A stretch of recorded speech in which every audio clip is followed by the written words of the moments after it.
We're continuing our study of Ruth with chapters 3 and 4. And in chapters 1 and 2, we saw Naomi and Ruth coming back to Bethlehem, Judah. And we saw that the mistake the family made in going to Moab had a much higher personal cost to the family. It was actually a catastrophe.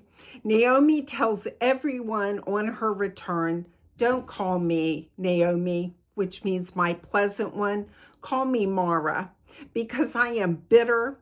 I am overwhelmed by the circumstances I've had. I am grieved." And she lost everything in Moab. And she tells them, "I went out full and I have come back empty." How often do we think that our situation is untenable? And as time moves on and we look back, we realize, like Naomi, I actually had it pretty good. Things were all right for us. And the family should have just stayed in the promised land and prayed about the famine and sought God. But instead, they ran from their problem. She now understands she didn't appreciate what she had at that time. Instead, the family chose to take the easy, convenient way by leaving the promised land of Bethlehem, the house of bread, and going to live in the wild, sinful world of Moab. We saw Ruth go into the field of Boaz, and according to the law of the land, the poor are able to glean in the corners of the field, and how blessed she was to land in the field of Boaz, who is a distant relative of Naomi's, through Elimelech, her husband, who has now passed away. And Boaz allows Ruth not only to glean in the corners of the field, but he allows her to glean outside those corners. He even says to his reapers, "Hey, guys, drop handfuls of grain for her and allow her to pick them up and don't reproach her." And not only that, the water that you have drawn out of the well for the servants to drink, let her drink of that water. Let her eat with the maidens of my field. And he tells Ruth, "Stay with my maidens. Don't go to any other field, but stay here and glean daily in my field." And now we're going to see how our God turns from repenting by Naomi to being able to take those pesky mistakes that we make in life and turn them around for good. He takes our ashes and he brings them to riches. So Naomi and Ruth are going along, and Ruth says, "My daughter, shall I not seek rest for you, that it might be well with you?" Boaz is one of our kindred, and those maidens that you're working with, behold, tonight he is going to be winnowing the barley in the threshing floor. So wash yourself, anoint yourself, put on your nicest clothes, and get down to the threshing floor. But don't make yourself known until after he has eaten and drank and lays down. And it shall be that when he lays down, that you will remember where his spot is, and that you'll go in, uncover his feet, and lay down, and he's going to tell you what you shall do. And Ruth says to Naomi, "Everything that you've told me, I will do." We too should extract the wisdom of others, our parents, our in-laws, our pastors, those who have experience. The threshing floor is the place of separation in life. It is a place of sacrifice. David brought the threshing floor that is now the Temple Mount in Israel. He would not take it for free. He said, I will not take that without buying. It must cost me something. Other people in the Bible have had their threshing floor experiences. Jesus told Simon, Satan wants to sift you like wheat, but I have prayed for you. Gideon is hiding in the winepress, threshing grain, and God sends an angel to meet with him. And Gideon, too, had that threshing floor experience. We in our lives today also have threshing floor experiences, and we can choose to be separated unto God, do those things he's commanded us to do, obey him, or we can go the way of ourself, the way of the world. And I have found that it is when we are tossed about in the world, threshed by the consequences of our actions, when our priorities are divided from what we started to do, thinking it was the right way, and we find out then we're in this big mess with consequences from our choices, that we finally come to the point where we say, God, blow away all this trash of my mistakes. Thresh away from me these failings.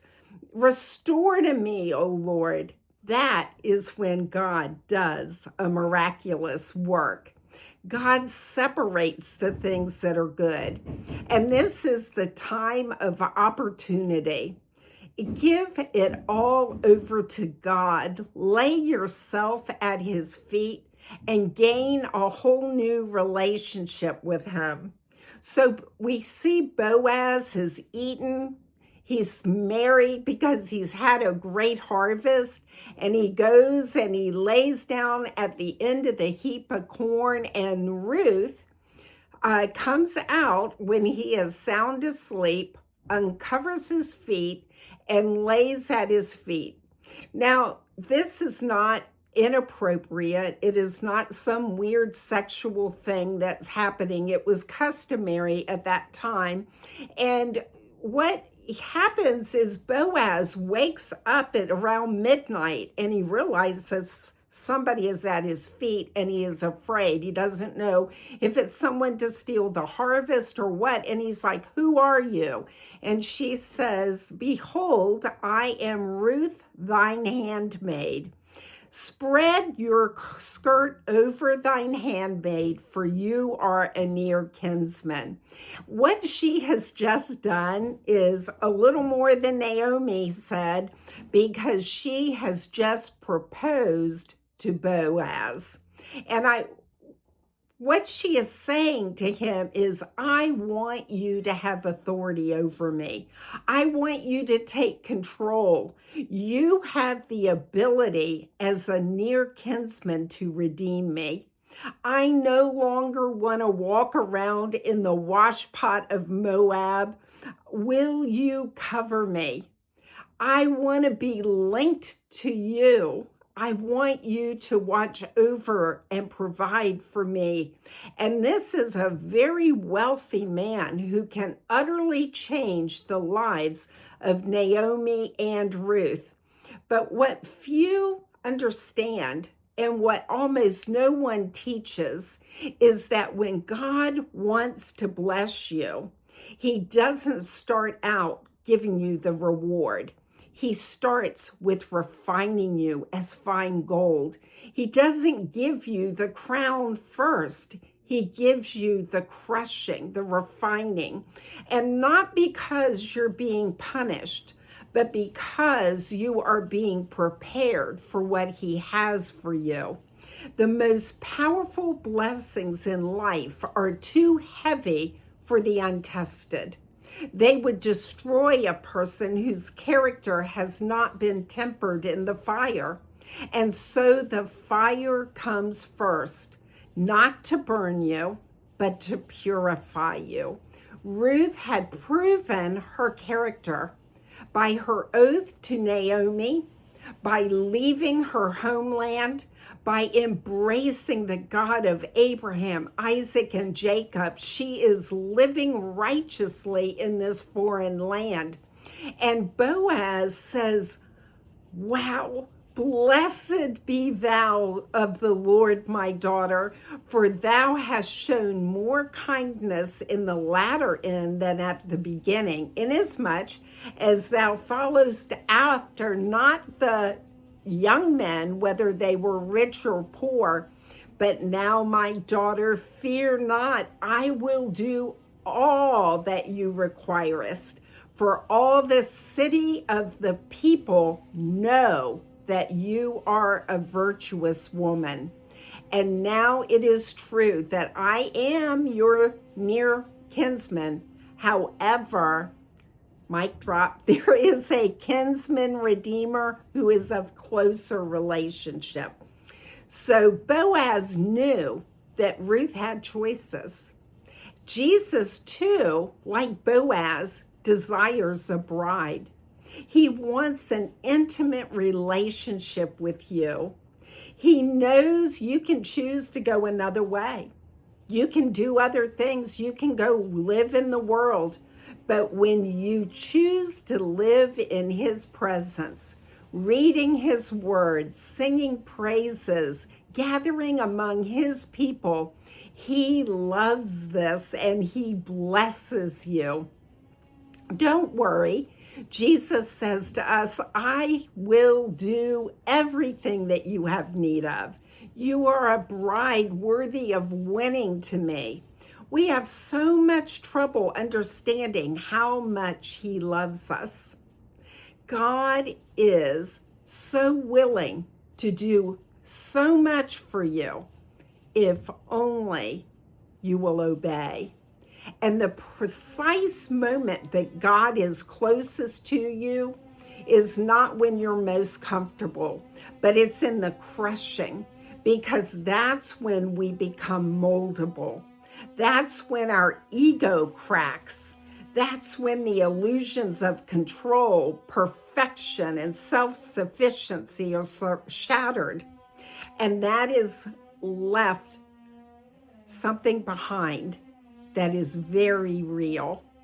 The you that was buried beneath ambition, the purpose that was hidden behind pride, the calling that muted by comfort is now revealed.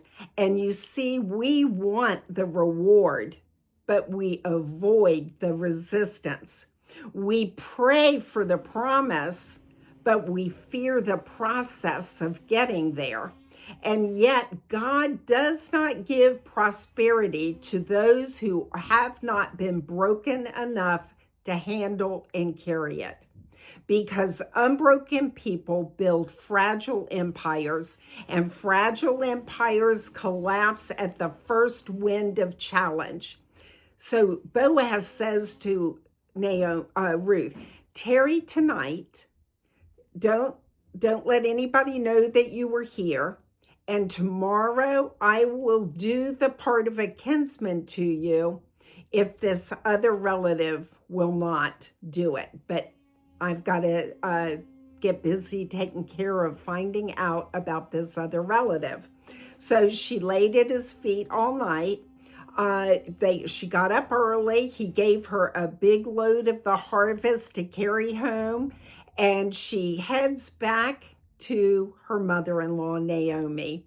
And when she gets home, her mother-in-law says, "Who are you, my daughter?" And Ruth told her everything the man had said. When she says, "Who are you? What happened? Did this work?" And she says, then everything that happened, this is everything. And Naomi says, just rest here today, girl.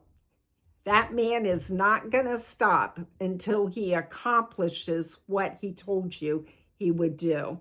So Boaz goes to the gate of the city and he sits down there. See, he's a man of authority, and he sees the relative walking by, and he says, "Oh, come on over here and let's have a conversation."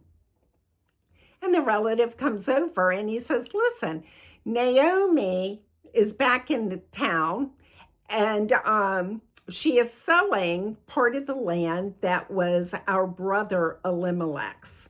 And I thought to let you know, in case you would like to redeem and buy it before the elders, all of these witnesses, because if you're not going to do that, I'm going to redeem it." And the relative says, "Nope, I'm going to redeem it. I will do that."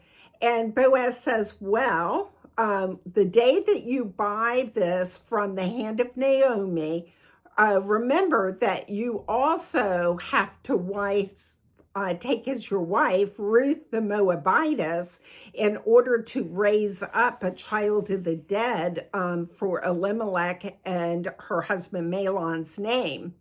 And the relative's like, "Wait, I hadn't thought about that. I got my own kids, I got my own stuff, and I don't want to be complicating it by another offspring and a Moabitess. No, I'm not going to redeem this land." And so he takes his shoe off, which is the custom of the day.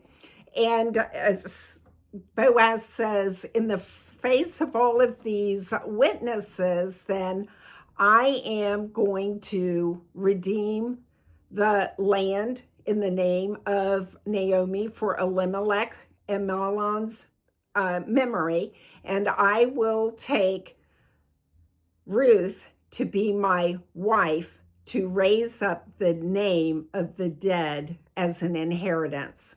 And the people that were in the gate and the elders all said, "Oh, we're witnesses," but they add a blessing.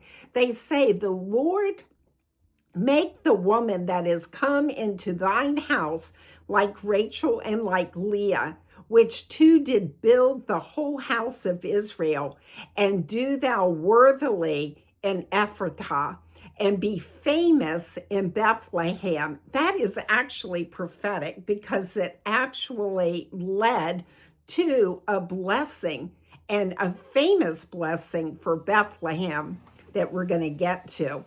But you've got to get to the point where your dreams are more important than your discomfort, where your mission is greater than that moment of pain, where your faith is stronger than your fear. And you've got to believe that truth with every fiber of your being. God is not breaking you to destroy you. He is not refining you to ruin you. He is breaking and refining you to be able to abundantly bless you. Not bless you in the way the world defines it, with shallow applause and fleeting things, but blessing you with clarity, with strength, with vision that pierces through confusion, with peace that doesn't depend on circumstances, with an authority that cannot be bought, and a purpose that cannot be shaken. That kind of blessing is the kind that lasts, but it only comes after the breaking and the preparation. So stop trying to skip the process and just relax and go with God every day. And the women of Naomi came to Naomi and they say, "Oh my goodness, blessed are you of the Lord. He has not forgotten you. You this day have a kinsman redeemer who is going to raise up your family's name through Israel." And so Ruth and Boaz get married. They have a child.